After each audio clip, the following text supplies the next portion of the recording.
You've probably had moments, quiet, private ones, when you wondered why some people move through life as if they are guided by an unseen force, while you feel like you're constantly wrestling with invisible walls. You've watched others step into challenges with a calm certainty, while you hesitate, rehearsing failures that haven't even happened yet.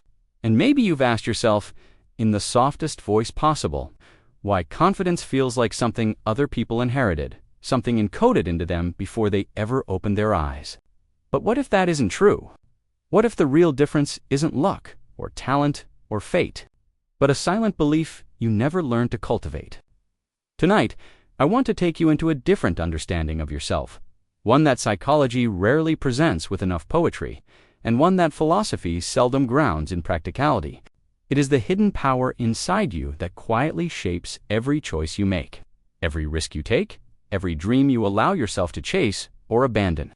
It is not motivation. It is not discipline. It is not willpower. It is something much more intimate.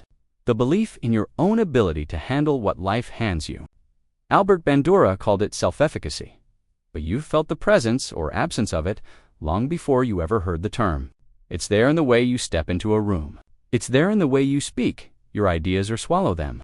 It's there in the way you approach your goals, not with blind hope, but with a quiet, inner "I can figure this out." And most people, without even realizing it, spend their entire lives imprisoned by an assumption that they simply are the way they are, fixed, limited, defined. You've been taught to look at your abilities like a fate instead of a potential. But tonight, something shifts. Tonight, we explore why your mind has been underestimating itself, and how everything changes the moment you realize the cage was never locked. So let me ask you a question. Honestly, you wake up each morning and slip almost unconsciously into a role you never consciously auditioned for. Like an actor who has been playing the same character for so long that the lines no longer feel like lines, they feel like truth. You move through familiar routines, responding to life in patterns that feel natural but aren't really yours. They're borrowed reactions, inherited doubts, subtle fears you picked up from childhood, from school, from moments where someone else's confidence overshadowed your own. You walk into a room and instinctively shrink because that's what you've always done. You let opportunities pass because somewhere deep in the basement of your mind lives an old conclusion. You're not ready yet. And the world accepts this version of you because the world only sees what you consistently show it. But inside, something doesn't fully agree. Something in you watches yourself from the edges, noticing how often you say, "maybe later," how often you soften your voice to avoid conflict, how often you pretend you don't care so no one sees how much you actually do. You see it in social gatherings, where you laugh at jokes you don't find funny, or silence yourself because you assume what you have to say won't land. You feel it at work, when you stop yourself from volunteering for something you could absolutely figure out because you fear being exposed. You feel it even with family, in the way you avoid difficult conversations because you doubt your ability to handle the emotional weight. Life becomes a loop of assumptions masquerading as truth, and without noticing, you begin to confuse repetition with reality. But this illusion, this quiet hypnosis, has nothing to do with your actual abilities, and everything to do with your belief about your abilities. You do things not because you can't do more, but because you learned to trust your fears more than your potential. And because you're living on autopilot, you rarely question the script. You rarely pause to ask, why do I behave this way? Who taught me to shrink? Who convinced me that struggle is a sign to stop rather than a signal to grow? Bandura would tell you that you're not lazy, unmotivated, or incapably you're simply underestimating what you could become if you stopped treating doubt like destiny. Most people never realize this. They move through cities, offices, families, entire lives, never knowing they were capable of more. Never discovering that the door they leaned against so carefully was never locked. But the moment you see the illusion, something begins to shift. And once you see it, you can't unsee it. A thin crack appears in the wall you thought was solid. A quiet voice inside asks you, not loudly but with trembling sincerity, what if I've been wrong about myself? And that single question is the beginning of awakening. There comes a moment, sometimes subtle, sometimes seismic, when you catch yourself in the act of being smaller than you truly are. It might happen in the middle of a conversation, when you hear your own voice apologizing for existing. Or while you're working, when you realize you've been double-checking yourself not out of care, but out of fear. Or maybe it happens on an ordinary afternoon, when your reflection in a window suddenly feels like a stranger quietly pleading with you to stop pretending you're incapable. Awakening doesn't announce itself. It slips in like soft light through a cracked curtain, illuminating what was always there. Suddenly, you notice the patterns you once walked through blindly, how you anticipate failure before trying, how you seek permission for things that already belong to you, how you avoid challenges because you assume they are meant for someone stronger. But here's the strange, almost haunting part of awakening. It doesn't arrive with confidence, it arrives with discomfort. It shows you the distance between who you are and who you've been acting like. It reveals the small betrayals you've committed against yourself, the dreams you didn't defend, the abilities you didn't trust, the battles you surrendered before stepping onto the field. And there's a heaviness in that awareness, a trembling sense that everything you believed about yourself might need to be rewritten. But within that trembling, something powerful stirs. You begin to see that your limitations were never guardians. They were shadows. And shadows only look solid until you walk toward them. For the first time, you feel the possibility that you can grow. That effort is not humiliation. That trying is not exposure. That mistakes are not evidence of inadequacy, but stepping stones toward mastery. You start to sense the truth Bandura devoted his life to, that confidence is not a gift, but a skill. Not an inherited trait, but a practiced belief. And this realization, this quiet inner quake, is both liberating and terrifying, because once you awaken, you can no longer return to the comfort of unconsciousness. The illusion has cracked. And now, you must choose what to do with the pieces. Awareness is a gift, but in the beginning, it rarely feels like one. When you start seeing the truth of your own patterns, your doubts, your fear-driven habits, your long history of underestimating yourself, something unexpected happens. You begin to feel alone. Not because people have left you, but because you've stepped outside the fog they're still walking through. You notice conversations differently now. You hear the insecurity behind people's confidence, the longing behind their silence. You see how often others shrink in the same places you once hid, and you feel a strange ache that comes from recognizing your old self everywhere you look. But you can't unsee what you've awakened to, and that creates a quiet distance, a subtle separation. You feel it when you're sitting with friends, and they make self-defeating jokes you no longer know how to laugh at. You feel it when someone dismisses their own dreams and expects you to agree. You feel it when you catch yourself pausing before speaking. Not out of fear now, but because you realize how often people mistake honesty for arrogance and growth for rebellion. And you begin to understand why awakening often comes with isolation. Because the world is comfortable with who you used to be, not who you're becoming. There's a small story that captures this feeling. Imagine a person in a dark room, surrounded by others who have spent years adjusting their eyes to the shadows. One day, a window opens, just a crack, and a thin blade of light cuts across the floor. You move toward it, not even knowing why, only sensing that something about it feels true. And when you touch the window, when you push it open just a little more, and the room fills with warm, blinding light, suddenly everyone else panics. They shield their eyes. They turn away. They call you reckless. They beg you to close it. Because they were never afraid of the darkness, they were afraid of what the light would reveal. And you, now standing in that brightness, realize something painful. You can't go back to seeing the room the way they do. That's what isolation feels like when you gain self-awareness. You start to understand your own strength, but others may not be ready for it. You begin to trust your abilities, but others may still treat you like the version of yourself you've outgrown. And in that space between who you were and who you're becoming, you feel a quiet loneliness. But isolation doesn't mean you're lost. It means you're crossing a bridge most people are too afraid to step onto. And every step you take is a step towards someone you haven't fully met yet, yourself. As you continue forward, something complicated begins to unfold inside you, a conflict. Subtle at first, then unmistakable. Awareness gives you new eyes, but the world still responds to the old version of you. And so you begin to wrestle with a question that has no easy answer. Now that you see more clearly, should you speak, or should you stay silent? You notice when someone underestimates you, dismisses you, speaks for you, or assumes you can't handle what you absolutely can.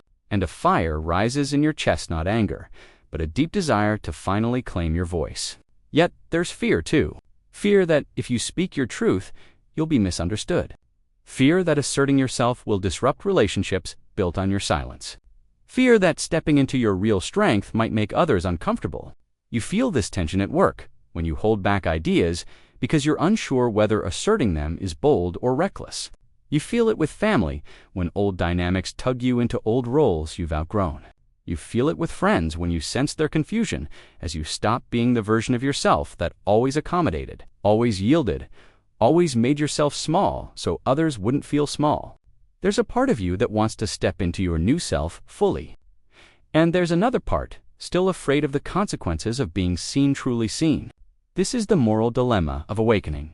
Once you know you're capable, once you believe in your ability to figure things out, once you carry the quiet strength of self-efficacy, you must decide whether to live from that truth or retreat into the comfort of old patterns. And there is no guidebook for this transition. Every choice feels like walking a tightrope between authenticity and disruption, growth and harmony. You're learning that becoming stronger doesn't mean becoming louder. It means becoming clearer, and clarity always changes the room. The world around you begins to shift in response to the person you're becoming. Not everyone reacts with ease, but this tension, this conflict, is not a punishment. It's evidence that you're evolving. And evolution always comes with friction.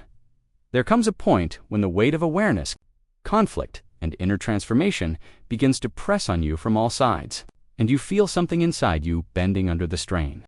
Not breaking, just bending in a way that scares you because it reveals how much you've been carrying.